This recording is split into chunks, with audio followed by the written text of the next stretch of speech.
No livro de Lucas, capítulo 1, versículo 26. Voltou Lucas. Já agradeço a Deus pela oportunidade e a pastora que me confiou está trazendo a poderosa palavra do Senhor nesta noite. Amém?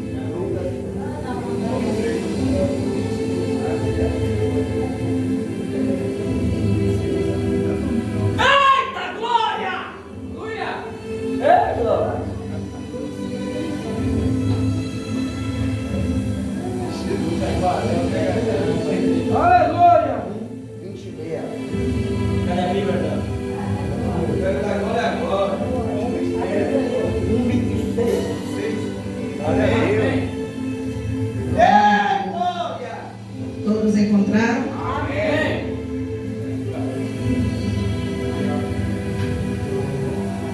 Pega aí, Jesus.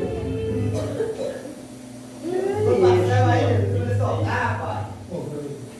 Amém. Vamos estar lendo o versículo 26 do capítulo 1 de Lucas. No 6º mês, o anjo Gabriel foi enviado por Deus a uma cidade da Galileia chamada Nazaré, a uma virgem que estava comprometida a casar com um homem da casa de Davi, cujo nome era José. A virgem se chamava Maria. Eu peço aos irmãos que voltem aos seus assentos, glorificando o nome do Senhor. Amém?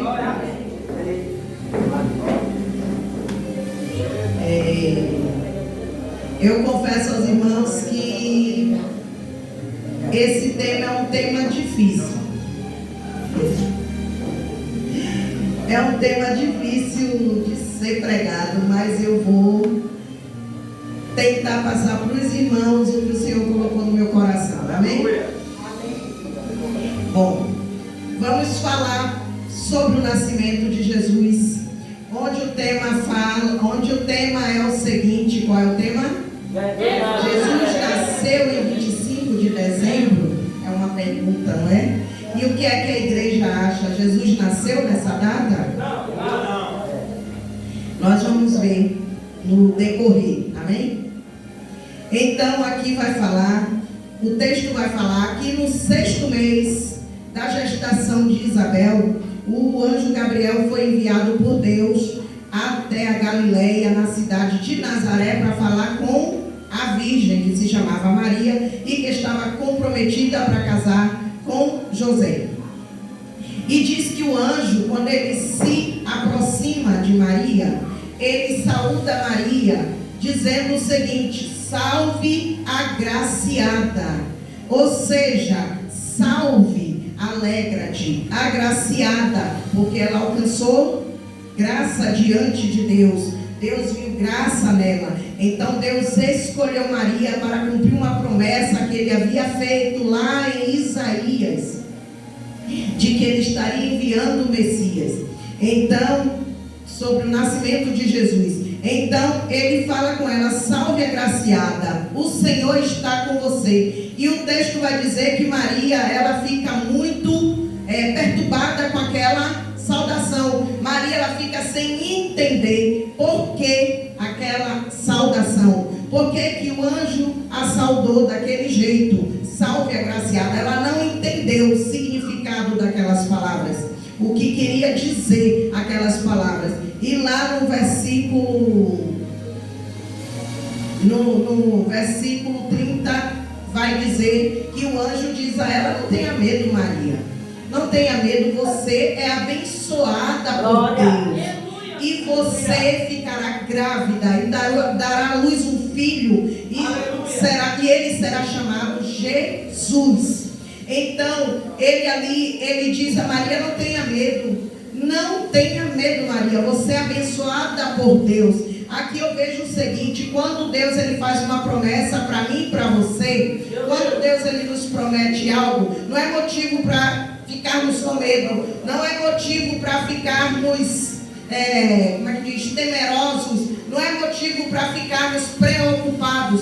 Quando Deus faz uma promessa na minha e na tua vida, quando nós viemos para Jesus e Ele fez uma promessa na minha e na tua vida, e Ele faz uma promessa nas nossas vidas, é motivo de nos alegrarmos, é motivo de nos sentirmos privilegiados por termos sido escolhidos por Deus, por termos sido escolhidos por Ele para fazer a obra, escolhidos por Ele para um propósito, para um fim. Porque quando Deus, Ele olha lá do alto, e em meio a bilhões de pessoas, Ele olha para mim, Ele olhou para você, e Ele diz: é você que eu quero, é você que eu escolho, é com você que eu quero, é com você que eu vou falar hoje, é você que é meu escolhido, é você que é minha escolhida. Então quando Deus, Ele olha de lá no meio de bilhões de pessoas, às vezes você não é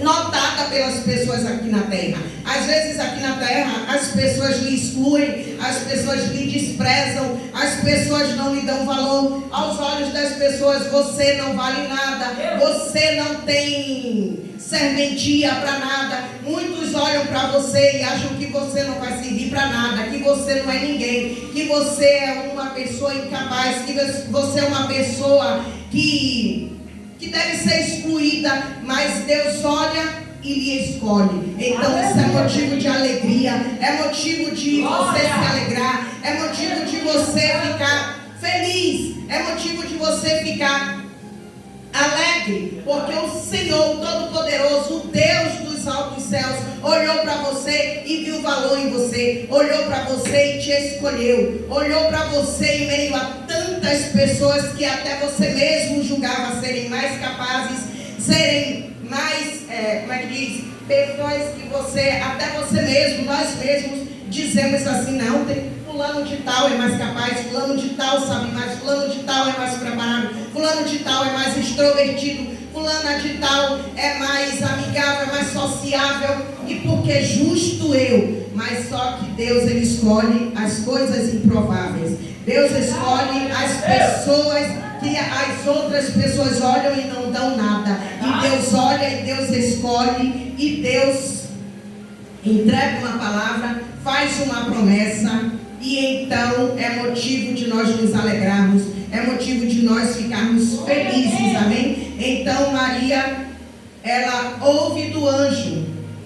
Se alegre, Maria, fique alegre, não tenha medo. Você é abençoada por Deus, você foi escolhida para gerar um filho, para gerar aquele que será o Salvador das nações, o Salvador da humanidade, aquele que será o próprio Filho do Altíssimo. Então Maria, ela ouve aquelas palavras, e então ela responde para o anjo o seguinte: como que eu vou gerar?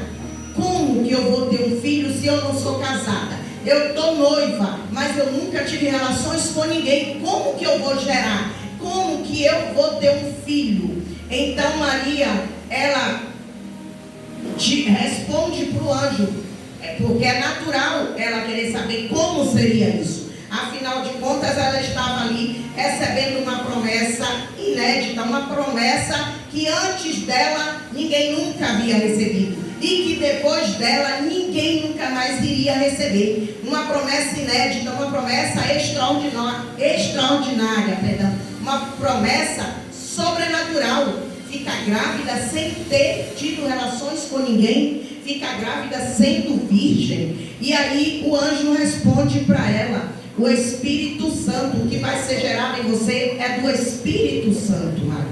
O que vai ser gerado em você não vai ser de forma natural. O que vai ser gerado em você não vai ser pela lógica humana, porque nós sabemos que pela lógica humana é necessário que um homem e uma mulher se deitem, que um homem e uma mulher se relacionem para que nasça uma criança, não é isso? Mas o que Maria iria gerar era pelo Espírito Santo. O que Maria iria gerar não era de forma natural, não era por meios humanos. Então ela estava diante de uma promessa inédita, de uma promessa extraordinária, de algo que era sobrenatural, algo nunca visto, algo que ninguém nunca havia vivido, algo que ninguém nunca havia sentido, algo que ninguém nunca nunca havia ouvido e que ninguém nunca havia vivido. E Maria, ela foi agraciada, ela foi abençoada, ela foi escolhida para viver aqui. Então, o texto vai dizer que Maria, ela fica ouvindo o anjo, e o anjo vai falar com ela, e o anjo vai dizer a ela: o Espírito Santo virá sobre você, e o poder do Altíssimo a envolverá com a sua sombra. Por isso também, o ente santo que há de nascer será chamado Filho de Deus. Então, olha para isso. Imagine eu e você se eu e você ouvíssemos uma promessa assim. Será que nós não iríamos retrucar? Será que nós não iríamos questionar com Deus? E naquele tempo nós sabemos que se uma mulher ela fosse deixada e ela aparecesse grávida sem marido, ela seria apedrejada. Ela seria apedrejada na cultura daquela época. Mas Maria, ela poderia ter questionado: não, anjo, pelo amor de Deus, faz essa promessa aí para outra pessoa. Escolhe outra, porque vai ser muito difícil. Escolhe outra, porque o que é que as pessoas vão pensar de mim? O que é que as pessoas vão dizer? O que é que as pessoas vão achar? O meu noivo vai me deixar, o meu noivo vai me abandonar, ele não vai acreditar numa coisa dessa. Escolhe outra pessoa, porque muitas vezes é isso que acontece quando eu e você recebemos uma promessa de Deus. Muitas vezes é isso que acontece quando eu e você recebemos uma promessa do Senhor. Nós queremos questionar, nós queremos opinar, nós queremos dar a Deus a nossa opinião, o que nós mesmos achamos. Às vezes nós escutamos uma palavra, Deus diz: você vai pregar, você vai cantar, eu vou te usar, mas nós queremos dar a nossa própria opinião. Não, Deus, eu não tenho voz, eu não sei falar, eu não sei ler, eu não sei me expressar, eu sou envergonhada, eu sou muito tímido, eu não sou extrovertido. Ah, Deus, não, escolhe outra pessoa, escolhe outro. Tem pessoas mais capazes, tem pessoas que têm mais condições do que eu. Não, para mim não dá. Nós muitas vezes não agimos desse jeito, sejam sinceros. Então muitas vezes nós agimos dessa maneira. Nós queremos dar para Deus a nossa opinião. E quando Deus ele faz uma promessa a mim, a você, ele não quer saber da nossa opinião. Quando Deus ele faz uma promessa para mim, para você, ele não está perguntando se você aceita, se você quer, se você está disponível, se dá para você, se você quer pensar um pouquinho. Ele faz a promessa, ele afirma, ele diz que vai fazer e ele não quer a sua opinião. Eu sinto muito em te dizer, mas ele não quer a nossa opinião. Quando ele lança uma promessa na minha e na tua vida, ele só quer a nossa obediência. Que nós venhamos crer e aceitar a promessa e obedecer para que a promessa venha se cumprir na nossa vida. Então, Maria, eu creio que ela entendeu que a vontade de Deus é boa, é perfeita e é agradável. E eu creio aqui também que Maria, ela deve ter lembrado que lá em Isaías, no capítulo 7, no versículo 14, o profeta havia profetizado o seguinte: que o Senhor, ele mesmo daria um sinal. O Senhor mesmo lhe dará um sinal, e eis que a virgem conceberá e dará à luz um filho, que esse chamará Emanuel. Lá também em Isaías mesmo, no capítulo 9, versículo 6, ele profetiza outra vez, onde ele diz: eis que um menino nos nasceu, um filho se nos deu, o governo está sobre os seus ombros, e o seu nome será Maravilhoso, Conselheiro, Deus Forte, Pai da Eternidade, Príncipe da Paz. Eu creio que Maria, ela lembrou dessas promessas de Deus, ela lembrou da profecia, ela lembrou que lá no passado, mais ou menos segundo os estudiosos, há mais ou menos 600 anos antes, o profeta Isaías havia profetizado que Jesus ia nascer. Então eu creio que Maria, ela não opinou para o anjo, ela não questionou com o anjo o que poderia acontecer com ela, ela não ficou tão preocupada com o que poderia acontecer com ela, e ela ficou ali, e ela decidiu aceitar a promessa. E aí vai dizer no versículo 38, que ela diz: aqui está a serva do Senhor, que aconteça comigo como o Senhor falou. Então, quando Deus faz uma promessa para mim e para você, o melhor que nós temos a fazer é aceitar a promessa, é nos dispor para que o Senhor venha trabalhar na nossa vida e para que a promessa venha a ser cumprida, para que a promessa possa se cumprir. Então Maria ali, ela se disponibilizou, que aconteça como o Senhor falou. Eis aqui a tua serva. Quem sou eu para questionar? Quem sou eu para dizer que não posso? Quem sou eu para dizer que não quero? Quem sou eu para dizer que não dá para mim? Então ela ali, ela entendeu: não, a vontade do meu Deus é boa, é perfeita, é agradável. O Senhor prometeu, é porque o Senhor garante.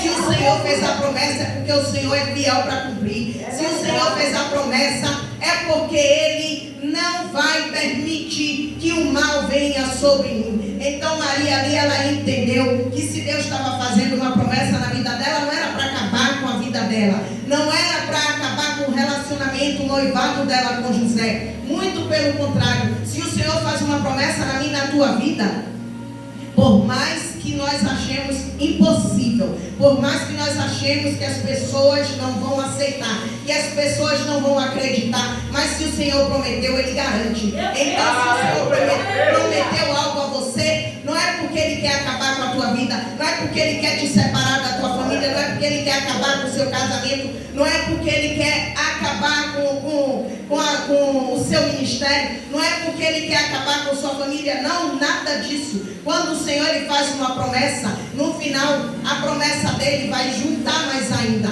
a promessa dele vai unir mais ainda, a promessa dele vai envolver todos aqueles que estão ao seu redor, porque quando Deus Ele faz, Ele escolhe a mim e a você para algo. Quando Deus Ele escolhe a mim e a você para um propósito, quando Ele faz uma promessa na minha e na tua vida, é porque Ele vai te usar para alcançar a tua família. Ele vai te usar para alcançar vidas que estão ao seu redor. Ele vai te usar para resgatar vidas que estão lá fora, vidas que estão perdidas, vidas que estão necessitadas. Então, quando o Senhor tem uma promessa comigo e com você, não é para acabar com a nossa vida, não é para destruir a nossa família, o nosso relacionamento, o nosso casamento, mas é para que vidas venham ser alcançadas, para que vidas venham ser libertas, para que vidas venham ser salvas através da tua vida, amém?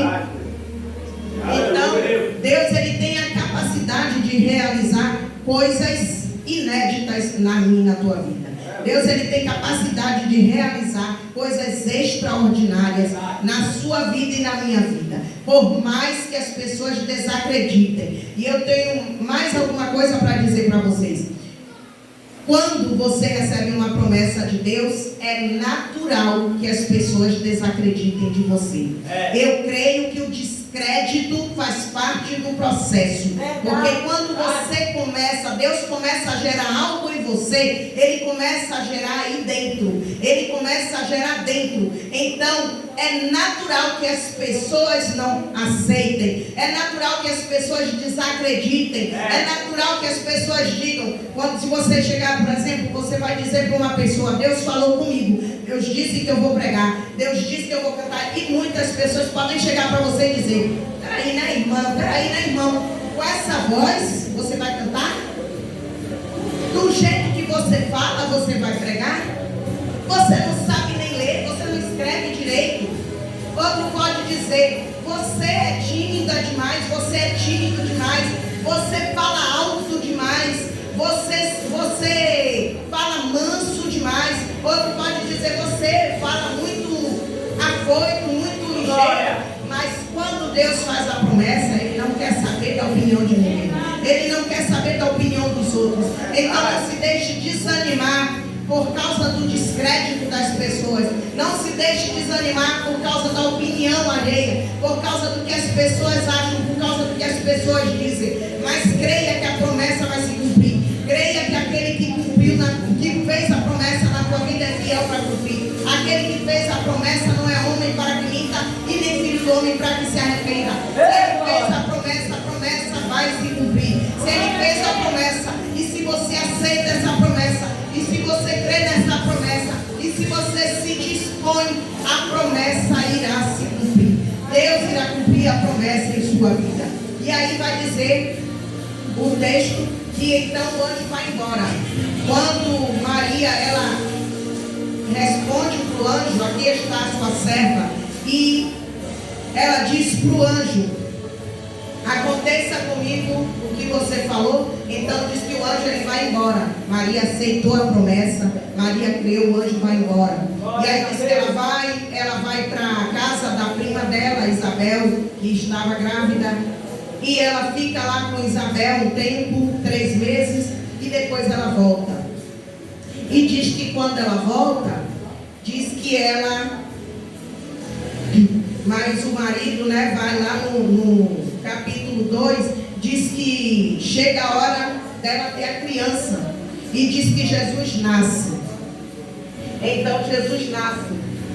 A promessa se cumpriu na vida de Maria. A promessa se cumpriu porque Maria acreditou, porque Maria aceitou. Maria, ela não se deixou levar pela opinião de ninguém. Ela não se deixou levar pelo que os outros iam achar. Nós conhecemos a história e sabemos que ela era noiva de José. E nós sabemos também que quando Maria conversou com José, o primeiro pensamento dele foi deixar Maria. O primeiro pensamento dele foi deixar Maria, mas como ele amava muito ela, ele queria deixar ela em segredo, para não envergonhar ela, para que nada de ruim acontecesse com ela.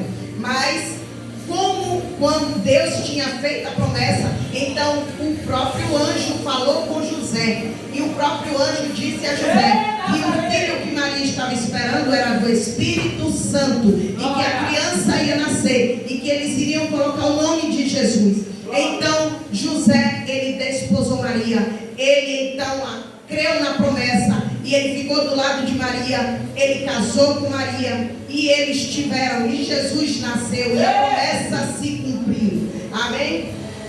Então, o texto ele vai falar do nascimento de Jesus, certo?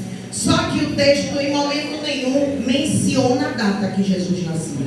Em momento nenhum nós vamos ver em nenhum livro falar o dia que Jesus nasceu. E aí, eu não sei se os irmãos sabem, mas o dia 25 de dezembro, que é o dia que dizem que é o dia do nascimento de Jesus, na verdade não é o dia do nascimento de Jesus. Esse dia, 25 de dezembro, era o dia em que antigamente os romanos, eles comemoravam o solstício, que era a chegada do inverno, e diz que eles adoravam o Deus Sol, ou seja, era uma festa pagã.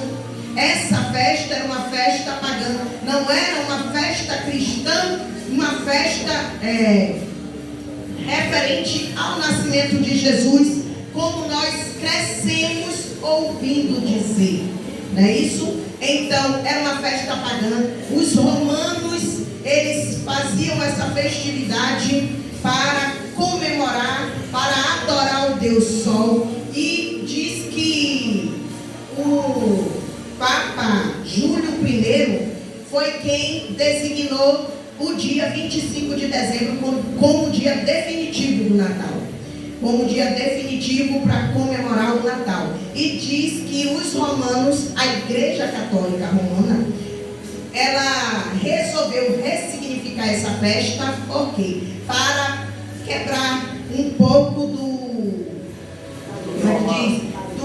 paganismo, daquela referência pagã da festa. Eles resolveram então ressignificar a festa, dar um novo significado. E aí então eles elegeram essa festa como se fosse o dia do nascimento de Jesus. Mas o que eu digo aos irmãos é o seguinte: o diabo, ele engana. O diabo, ele usa de engano. Isso é para enganar as pessoas. A Igreja Católica Romana, ela inventou isto para ressignificar a data. Para quê? Para atrair fiéis para o cristianismo, atrair as pessoas para essa festa. E hoje você vê que o que é que nós ouvimos quando se fala no Natal? Muitos, inclusive até crentes, até pessoas crentes, olham para a gente e dizem assim: mas o que é que tem comemorar o Natal? O Natal é uma festa religiosa, é uma festa cristã, é uma festa onde as famílias se reúnem, é uma festa que comemora o nascimento de Jesus. Mas a partir de hoje você vai afirmar para qualquer um que na Bíblia em momento nenhum se menciona o dia que Jesus nasceu. E é certo que não foi no dia 25 de dezembro. Então, essa festa, essa data 25 de dezembro, como eles dizem que Jesus nasceu nesta data, é um engano de Satanás. É um engano de Satanás. Porque é uma festa onde o consumismo é alto. É uma festa de, como é que diz? É uma festa de crendice, de superstição. É uma festa de, como é que fala? É uma festa de onde as pessoas gastam muito, onde as pessoas bebem muito, onde as pessoas fazem muitas comidas. Aí vem o pecado da bebedeira, o pecado da glutonaria, que é quando as pessoas comem demais, que é aquelas ceias com mesas muito fartas. Aí você pode me perguntar, mas Maru, se é pecado? É pecado comemorar? É pecado participar de uma ceia? Eu vou te dizer que é pecado. Porque quando eu e você viemos para Jesus, e a partir do momento que nós conhecemos a verdade, não é mais lícito que eu e você, não convém mais a mim e a você sentar numa mesa na noite de 25 de dezembro para participar de uma ceia de Natal. Eu, por experiência própria, digo aos irmãos, todo ano eu fazia a minha ceia. Todo ano eu fazia. E eu vou dizer mais aos irmãos. Eu levei muito tempo em outra congregação e eu continuava fazendo, porque eu acreditava que era uma festa cristã. Eu acreditava que era uma festa realmente que reunia a família, que não tinha nada demais e que poderia se comemorar. E todo ano eu fazia a minha ceia. Mas quando eu vim para esta congregação e eu comecei a estudar a Bíblia, eu comecei a estudar as Escrituras, participando dos estudos, vendo os ensinamentos e ouvindo a palavra, então eu vim ver que é pecado, que eu não devia mais fazer aquilo. E eu digo aos irmãos, nunca mais eu fiz. No início foi difícil. Enfrentei muitas críticas dentro de casa. Enfrentei muitas críticas. Todo ano era uma reclamação. Hoje em dia eu já nem reclamo mais, porque já sabem que eu não faço muito. Mas todo dia era muita reclamação, porque todo ano eu fazia, passava com eles e não estava mais passando e não fazia mais. Então o Senhor, Ele abriu os meus olhos e eu pude ver que o que eu estava fazendo era pecado. O que eu estava fazendo não agradava a Deus. Então, o crente, ele pode comemorar o Natal? A resposta é não. Eu afirmo aos irmãos que a resposta é não. Por quê? Porque no Natal, nessa festa que eles dizem que é uma festa de família, que é uma festa cristã, os comportamentos das pessoas são comportamentos que não agradam a Deus. São comportamentos que desqualificam as pessoas para o reino de Deus. É festa que as pessoas vão se preocupar em consumir muito. É festa que as pessoas vão beber muito, que as pessoas vão comer muito, vão cometer o pecado da glutonaria, o pecado das crendices, vão acreditar na árvore de Natal, vão acreditar no Papai Noel, vão acreditar em coisas que não são verdadeiras. É por isso que lá em João 5,39, o próprio Jesus, ele fala,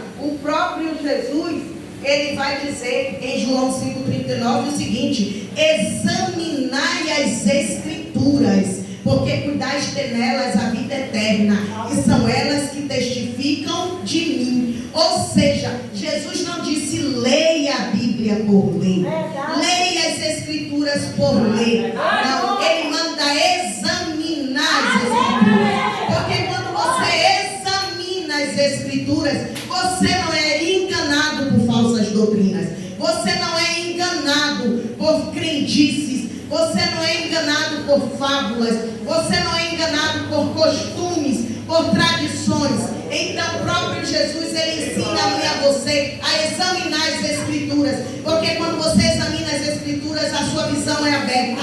O Senhor, ele abre a sua visão. O Senhor, ele abre a sua visão, e você passa a entender que muitas coisas que você fazia lá atrás, muitas práticas que você tinha lá atrás, realmente não lhe convém mais, não lhe é mais lícito. Não é lícito, porque você, a Bíblia nos diz que tudo nos é lícito, porém diz também que nem tudo nos convém. Então é lícito porque eu posso tudo, eu sou livre para fazer o que eu quiser. Mas se a Bíblia me diz que não, eu tenho que obedecer. Aleluia. Se a Bíblia diz que não, eu tenho que guardar e praticar. Então, lá também em Lucas 11:28, Jesus fala mais uma vez: bem-aventurados aqueles que ouvem a palavra de Deus e aguardam. Então, não é possível que eu e você passemos o tempo todo na igreja, no Evangelho, ouvindo a palavra, ouvindo os ensinamentos, e estamos examinando as Escrituras e vamos continuar nas mesmas práticas. Se a Bíblia não menciona a data que Jesus nasceu, por que nós vamos continuar? Por que nós vamos permanecer nesse pensamento de que o Natal é onde se comemora o nascimento de Jesus? O Natal é uma festa cristã.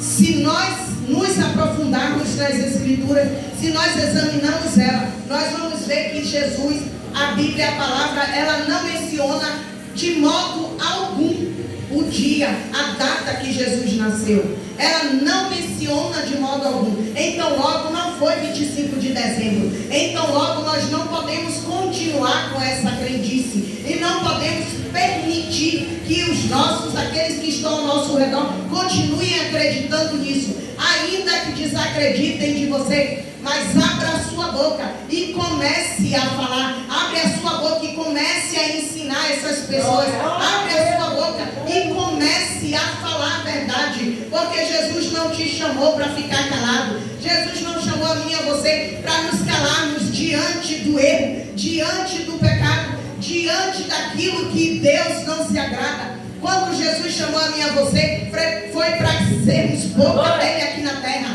Foi para que a gente abrisse a boca e falasse, abrisse a boca e anunciasse a verdade. Então, nós vemos que Jesus nasceu para que se cumprisse uma promessa, mas em momento nenhum, em momento algum, foi mencionado o dia que Jesus nasceu. E nós temos a convicção e a certeza, ao estudar sobre o assunto, que a festa do dia 25 de dezembro não é verdadeiramente a festa do nascimento de Jesus, mas sim uma festa pagã, uma festa que foi inventada pelos romanos de antigamente, uma festa onde eles adoravam outros deuses. Então, se você comemora o Natal, você está automaticamente pecando. Automaticamente você está adorando outro Deus que não é o nosso Deus. Você está automaticamente comemorando uma coisa que não está na Bíblia. Porque os romanos, eles cultuavam o Deus do Sol. Diz também que eles cultuavam o Deus Saturno, que era o Deus da agricultura. E eles cultuavam o Deus Mitra, que era o Deus da luz. Então, quando nós nos dispusemos a comemorar o Natal, quando nós nos dispusemos a reunir nossa família para colocar em volta de uma mesa farta, pensando que estamos comemorando o nascimento de Jesus, nós não estamos comemorando o nascimento de Jesus. Nós estamos adorando outros deuses. Nós estamos fazendo aquilo que desagrada a Deus. E a Bíblia é bem clara. Quando nós fazemos aquilo que desagrada a Deus, nós não estamos qualificados para o céu. Nós não estamos qualificados para o reino de Deus. Então, logo a festa natalina, ela desqualifica as pessoas para o reino de Deus. Ela deixa as pessoas cegas. E o que me deixa intrigada, o que eu fico observando é que infelizmente há muitos crentes, há muitos cristãos que se dizem cristãos, estão na igreja, mas ainda estão cegos, estão até na igreja, são cristãos, dizem que são cristãos, mas continuam comemorando o Natal. Continuam afirmando que Jesus nasceu no dia 25 de dezembro, quando a Bíblia não diz isso. Estudando, os irmãos podem estudar depois, podem procurar, podem pesquisar, e os irmãos vão ver que nesse dia os romanos, eles comemoravam o Deus do sol, o solstício do inverno. Então não era o nascimento de Jesus. E vai dizer então que os católicos, eles resolvem fazer a mudança nessa data. Eles resolvem dar um novo significado para a festa, para quebrar um pouquinho daquele paganismo da festa, para então assim eles conseguirem atrair as pessoas para o cristianismo, conseguir atrair as pessoas para aquilo ali. Então, engano do diabo, engano de Satanás, engano do sujo, do imundo. A festa de 25 de dezembro, a chamada festa do Natal, onde eles comemoram o nascimento de Jesus, não é o nascimento de Jesus. Não foi o dia que Jesus nasceu. E Deus, eu creio que Deus, ele não se importou com data, ele não se importou em mencionar data, em mencionar dia, porque quando Deus, ele cumpre uma promessa, quando Deus, ele quer cumprir algo, ele quer cumprir uma promessa, ele não está preocupado com o tempo, ele não está preocupado com data, ele não está preocupado com prazo. Ele fez a promessa a Maria, uma promessa que o profeta Isaías já havia profetizado há muitos anos atrás, né? De que Jesus iria nascer, de que Jesus iria vir e de que ele iria nascer de uma virgem. Então Deus fez a promessa a Maria, mas ele não especifica em momento algum o dia que Jesus nasceu. E eu creio aqui porque ele não faz uma coisa. O tempo de Deus não é o meu tempo e não é o seu tempo. O tempo de Deus não é o nosso. Nós vamos ver que Deus, ele cumpriu a promessa na vida de Maria. Ele cumpriu como ele cumpriu a promessa na vida de várias outras pessoas na Bíblia, de vários outros personagens da Bíblia que nós conhecemos. Mas ele nunca estava preocupado com o tempo, nem com prazo, nem com data e nem com anos.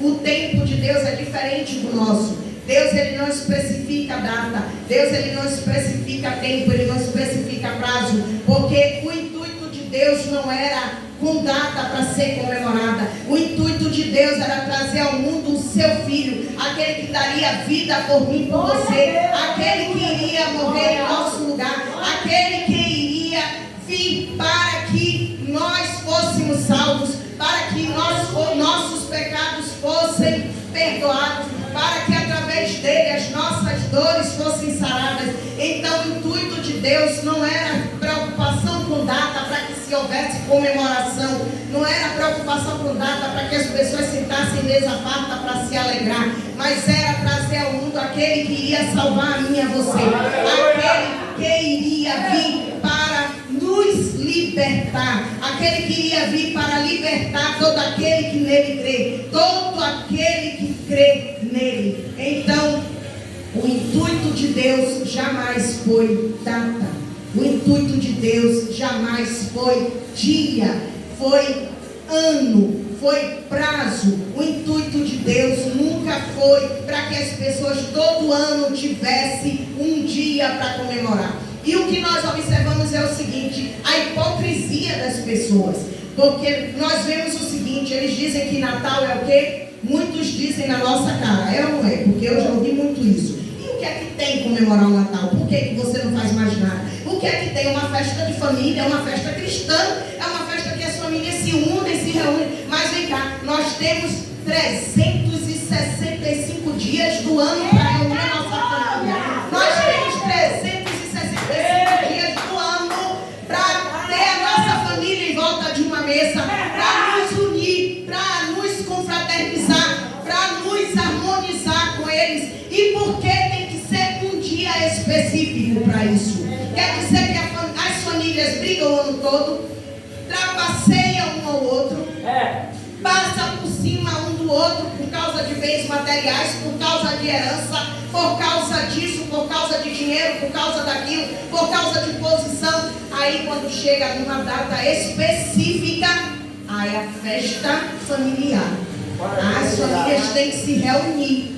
E muitos criticam a nós, porque nós no dia estamos na igreja e não estamos com nossa família. Estamos na igreja e não estamos sentados numa mesa ceando com a família. Mas eu digo aos irmãos com toda certeza.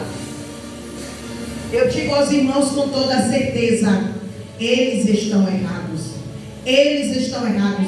Nunca pense que você está errado. Nunca se sinta, como é que diz? Intimidado porque a sua família está lhe criticando, porque os amigos estão lhe criticando, porque você não senta com eles numa ceia de Natal, porque você no dia de Natal, ao invés de estar reunido com eles, está na igreja. Não se sinta triste e não se sinta, acuado mesmo. Não se sinta, porque eles é que estão errados. Você tem 365 dias no ano para se reunir com sua família, para unir a sua família numa mesa. Não precisa de uma data específica, não precisa ser no dia 25 de dezembro, porque no dia 25 de dezembro ninguém está comemorando verdadeiramente o nascimento de Cristo, mas sim deuses pagãos, deuses estranhos, outros deuses. E o que é que acontece com quem adora outros deuses? Quem adora outros deuses não vai entrar no céu.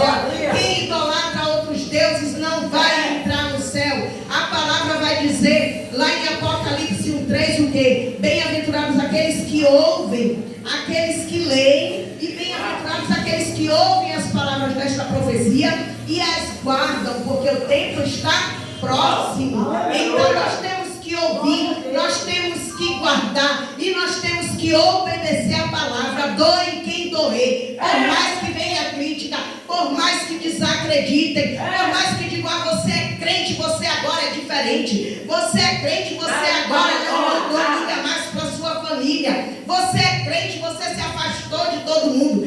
Deixa dizerem o que quiser. Deixa dizerem o que quiser, porque a palavra é bem clara. O tempo está próximo. Então ouve a palavra, guarda a palavra e obedece a palavra. Obedece a palavra. Se Jesus nos ensinou a examinar as Escrituras, foi para que nós não caíssemos em doutrinas vãs, em doutrinas falsas, em doutrinas mentirosas. Se o Senhor, Ele nos orienta a examinar as Escrituras, é para que os nossos olhos sejam abertos, é para que venhamos aprender a verdade e venhamos praticar a verdade, para que venhamos ter um lugar no céu. Então, eu afirmo aos irmãos que Jesus não nasceu no dia 25 de dezembro. E eu digo aos irmãos, examina as Escrituras. Examina, não só lê, não só ouve, mas examina, guarda as palavras da profecia, guarda as palavras deste livro, porque o tempo está próximo e nós devemos a cada dia nos resguardar mais, a cada dia viver mais a palavra, a cada dia viver mais o que está escrito aqui, porque o céu está às portas. Jesus está às portas.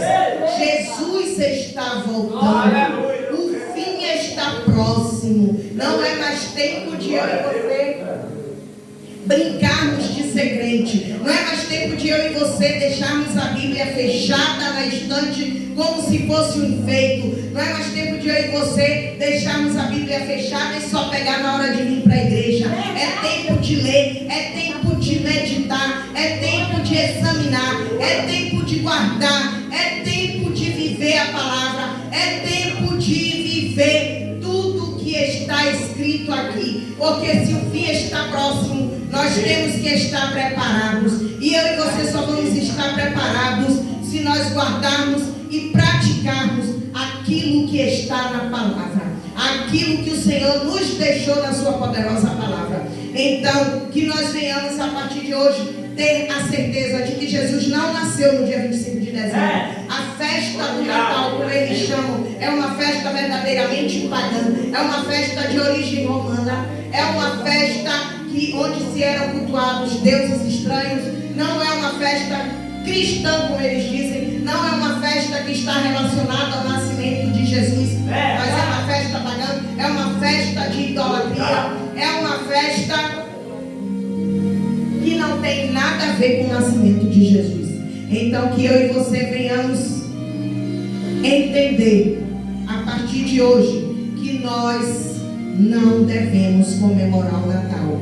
O Natal não é verdadeiramente o nascimento do nosso Salvador, o nascimento daquele que veio para salvar a mim e a você, o nascimento de Jesus. Então, em momento nenhum foi mencionado a data que Jesus nasceu. Em momento nenhum. Então não tenha medo de responder a ninguém. Se alguém virar para você e disser, mas se você diz que Jesus não nasceu 25 de dezembro, quando foi que Jesus nasceu então? Responda. Não é mencionado na palavra. Na palavra não se menciona o dia do nascimento do Messias, do Salvador, do Redentor, o nascimento de Jesus. Então, que nós venhamos guardar isso e que nós venhamos falar, abrir a nossa boca e falar, que eles ouçam, que eles não ouçam, que queiram saber, que não queiram saber. O nosso dever é falar, o nosso dever é anunciar, o nosso dever é abrir a boca e proclamar a verdade, é abrir a boca e falar aquilo que Deus nos ordena, aquilo que Deus nos ensina através da sua palavra. Então, que a partir de hoje nós não venhamos mais nos intimidar e não venhamos mais ficar na dúvida e não venhamos mais ficar tristes ou ficar nos sentindo culpados quando alguém olhar para mim, para você e nos criticar, porque nós deixamos tudo para estar com Cristo na igreja e não numa mesa de ceia com família ou com amigos. Amém? Amém. Essa é a palavra que